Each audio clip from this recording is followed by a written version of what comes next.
Chapter 16. A tear rolled down my cheek, followed by 100 more. I was an idiot for thinking I could rescue Grayson from Fiona when he didn't want to leave.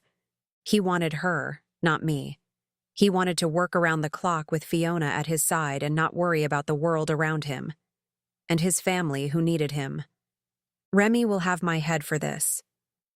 He was searching for Maya, and I was breaking down doors and making an ass of myself. I'll head home and stay out of their way. I needed a good cry and a long nap. Security escorted me through the casino and out the door with a shove. Don't come back. I stared blankly ahead. Don't come back, I repeated to myself. A horn blasted a short beep. I jumped and refocused as a taxi pulled up. It didn't work, did it? The taxi driver called out. I made it up there and saw him, I said, stepping toward the taxi. You made it to the penthouse? It was the worst mistake of my life. The agonizing instant replay that repeatedly ground its way through my mind made me want to bludgeon my brain with the crowbar to knock out the memory. I didn't think you'd get that far without them throwing you out. I see they took the crowbar, she said. I peered down. I wasn't carrying it. Everything happened so fast I forgot I was missing the crowbar. Security wouldn't give it back to me even if I asked, but Remy could get it. I'll get it back, I said. Remy is going to be so mad at me, though. I'll buy you a new one. It'll be safer than having to explain to Remy. You know Remy? Yes, but after the stunt I just pulled, he's not going to want anything to do with me. Do you really think Remy could get the crowbar back? I'm positive he can, but I don't want to ask him. She grinned. I'll ask him. I've been waiting for a chance to talk to him. This will be the perfect opportunity. You've got a thing for Remy, huh? She nodded with a smile. He's a good guy, I said. And he's super hot. I wouldn't consider him super hot. Not that I go around assessing his hotness. But he was tall with wide shoulders and bulging muscles. His eyes were dark, and his skin was olive. His shaved head made me want to give him a noogie. His wide stance made me instantly picture military or law enforcement. He was no nonsense and slow with a smile. But that's just Remy.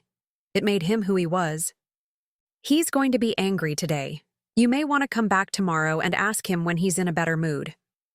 That's a good idea. Do you need a lift? No, I have a moped. I'm calling it a day. A horribly nasty day. Have a good one. Now I have a story and a chance to talk to Remy. My day is coming up roses. She smiled and waved goodbye. I turned to view the casino one last time. One final time. The instant replay footage was on autopilot. It had rewound to the first time I met Grayson when I accidentally spilled a drink over his head. It fast-forwarded to us sitting close on the couch, drinking wine and watching surveillance tapes. And then it stopped on our first night together. I heated at the remembrance of his lips on mine, his hands, firm and soft, following my lines, always playing and teasing. Fast forward again to his violent eyes that seared through me. My insides wilted and withered as his eyes burned into my memory. I will never forget those eyes. Never. I was outside of the casino, gazing through the window. I was barely aware of my surroundings. My eyes weren't seeing. They were focused on the past, not what was happening in front of me. A reflection of a flash of blonde caught my attention and brought me back. Maya? I whipped around to find Frankie. He wasn't blonde. He was feathery. Molting yellow feathers cascaded a bodysuit. Thank God I found you. He squawked, waving at feathers clinging to his face. She's gone insane. I can't stop her. Frankie, what happened? Why didn't you just call instead of coming here half-hatched? What are you dressed up as anyway? I called you, but you didn't answer. I knew you had to be here. She's driving me mad. I can't take it anymore.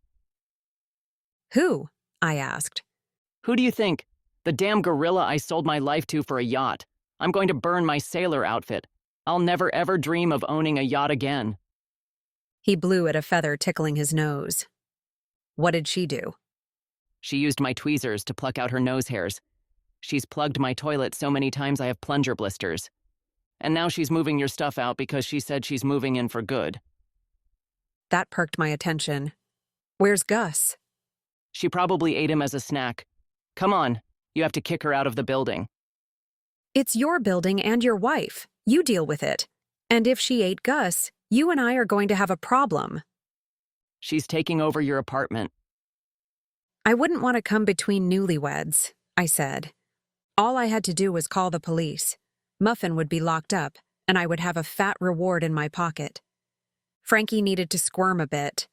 Perhaps he'd start thinking through his schemes instead of running headfirst and dragging me with him. You've been dreaming about owning a yacht. You should stick it out for better or for worse. His feathers fluttered as he waved his arms around in wide, sweeping gestures. He resembled a half-plucked chicken trying to take flight. I can't take it anymore. Just help me. I'll give you anything you want. He begged. Anything? I want my car fixed immediately with the money you owe me, and I want you to take down the horrible website. I'll give you the money for your car today, but I can't take down the website. Why not? It's good business. Frankie, the website is tacky. He bristled, making his feathers shake in an undignified fashion for a sparsely covered chicken. I've never done anything tacky in my life, except for buying those brown snakeskin shoes with the pilgrim buckle. But other than that, I'm not tacky. His molting arms crossed, defying me to challenge him.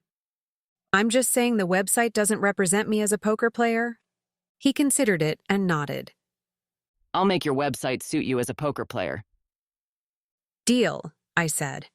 Let's get out of here before I get banned again.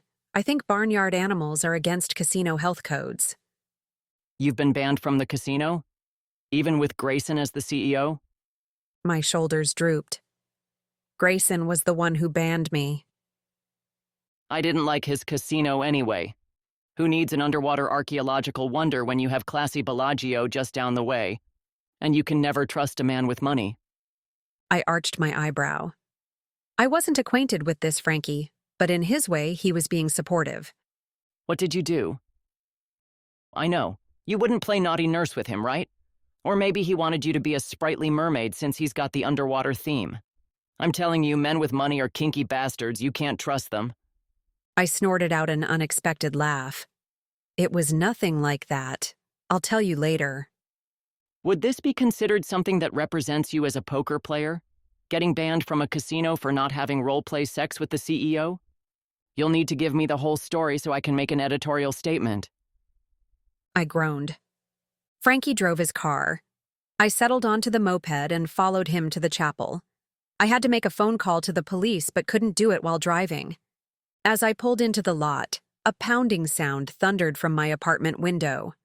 Dust particles flew out of the open window and down to the parking lot. I parked and kicked the stand down. I hopped off and ran over to Frankie. What's going on? She's showering white chunks all over Lucille. I just had her waxed. We get our waxes together. She doesn't scream in pain like I do. Too much information. I dug into my pocket. I need to call the police. She's destroying your apartment. Frankie tisked. I'm just glad it's not my apartment. You're going to have some serious cleaning to do. I glared at him as I checked my other pockets. I have no idea where my phone is. See, I did try to call you and you didn't answer. I wonder if I lost it while trying to bust open the door. That would do it. I've lost phones before like that. I eyed him. I didn't want to know any more about Frankie's life than I already did. I zipped my lips. Let me borrow your phone. He extracted the phone from the feathery suit. What are you supposed to be? I asked, eyeing his costume. I'm making a cluckety chicken costume. No one from other states will know what the cluckety chicken is. It doesn't matter, they're drunk anyway. I could tell them I was Big Bird and they wouldn't have a clue. Then why don't you just make a Big Bird costume? Because I want to sing the cluckety chicken jingle. He flapped his arms as he sang the jingle. Cluckety, cluckety, cluckety, I'm the tasty cluckety chicken. Cluckety, cluckety, cluckety, your fingers you'll be licking. I guess every celebrity impersonator needed a dream. I didn't need to understand it. I just needed to accept it. I snatched the phone from his wing. Do you have the police department's number in here? Yes, it's in my favorites. My eyes slid to him. You're kidding, right? But no, the number was under his favorites. I never kid about a man in a uniform. They're even star-rated on how hot the uniform makes them. See, the Navy is one spot above the cops. I just love those sailor suits. But cops have handcuffs, so it was a tough call to make. I rolled my eyes and pressed the hot cop favorite. Frankie, why don't you go and stop Muffin while I make the call? He shook his head. No way. Crash. An axe blasted through the top window, shattering glass as it fell down on top of the hood of Frankie's car. Of course, if her aim had been 5 inches lower, the axe would have flown out of the open part of the window and my window would have been saved. But that's Caleb's type of luck, not mine. And apparently not Lucille's. Frankie squeaked as he ran over to his beloved Lucille. My sweet girl, what has she done to you? Muffin peered out the window. Oops! Sorry, my tasty chicken. You can take it out of the inheritance money. Oh, and bring the axe back upstairs. I'm not done renovating. Frankie whimpered. Hello, is anyone there? My attention returned to the phone. Oh, sorry, I said. The axe flying out of the window distracted me, and I didn't even hear the police answering the phone. I know where Bonnie Lane Gatlin is. I know she's wanted and there's a reward for her. She's currently destroying my apartment. Frankie's eyes widened and he sputtered. She's wanted? I nodded and whispered, con artist. I watched Frankie's face twist as he processed how he could have been duped while I gave all the information to the woman on the phone. We'll have someone dispatched right away, She said. I ended the call and handed Frankie back his phone. I don't think she could be a con artist. Frankie reasoned. I'm too smart. No one can outsmart me. She marries men with the promise of giving them an inheritance that doesn't exist. I suspected right away. I was just playing along until the right moment when I could collect the reward. He was already scheming the reward from me before I held it in my hand. We'll split the reward 50-50 and you'll fix my apartment, I said. He grumbled. We fix the apartment and Lucille. Whatever is left, we split 50-50. It was somewhat fair. By the time we fixed everything, there wouldn't be too much left to split. What about insurance? Frankie kicked at the ground. I may have missed a few payments. And there went the reward money, shattered like my window.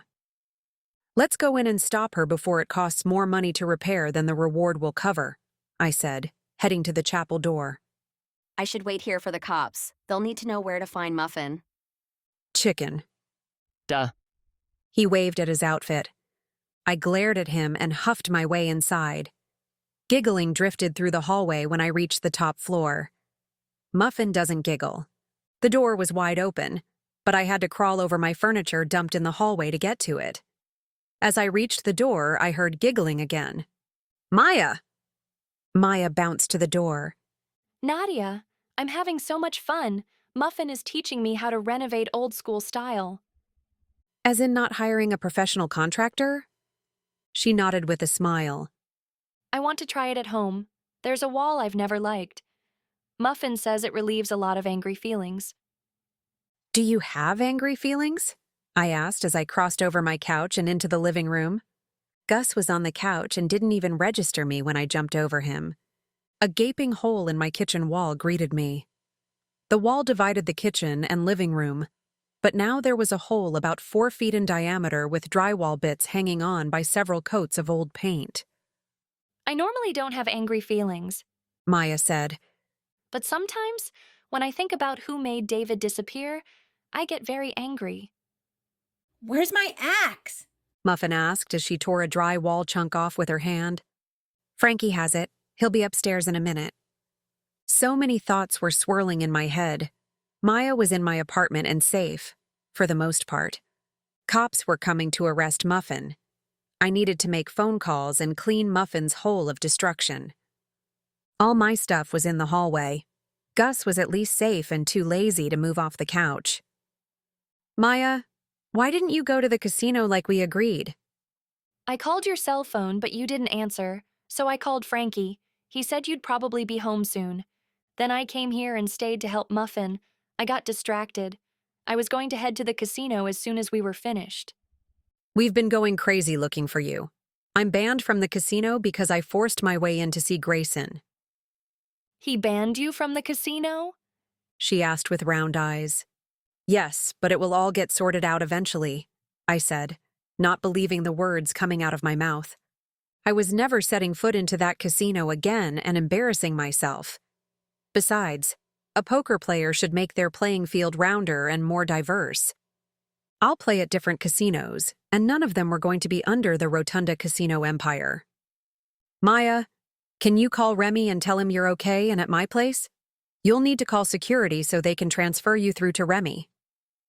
Remy could stop his useless chase to find Maya. I'm sure he'll still want to find Katerina. With her need for money and her escape from Daegor, something wasn't on the up and up. I let Maya talk to Remy while I stared blankly at my disintegrated wall. What are you trying to accomplish by tearing out the wall? I asked Muffin. As I inspected the destruction, I concluded I wasn't mad. I wasn't even mad that all my possessions were dumped into the hallway. With so much going on, and my banishment from Grayson's life, a hole in the wall wasn't too bad. It rather complemented my crumbling life. I'm knocking out the wall and extending the kitchen. It'll make the apartment open and larger. The kitchen is way too small and you can't see the TV. You know how to renovate? No, I know how to destroy. Frankie will have to hire a contractor to finish it with the inheritance money. I nodded. There was no reason for me to argue with her about the inheritance scam. The cops were hopefully on their way, and I'll have my hole-in-the-wall apartment back. Let's buy some chicken, Muffin said. I worked up an appetite. My tasty half-plucked chicken has got me wanting to chomp on a drumstick. That sounds delicious. Maya said, heading for the door.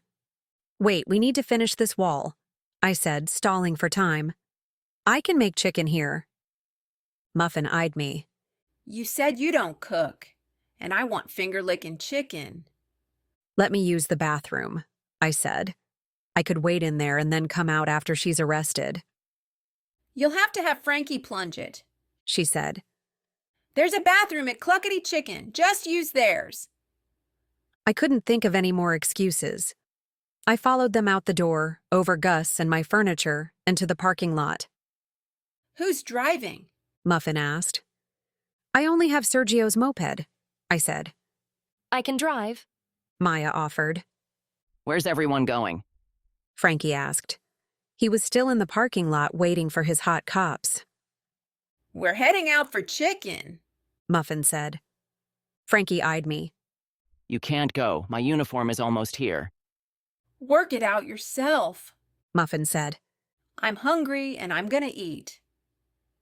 Just wait for your uniform. We shouldn't be long, I said with a shrug.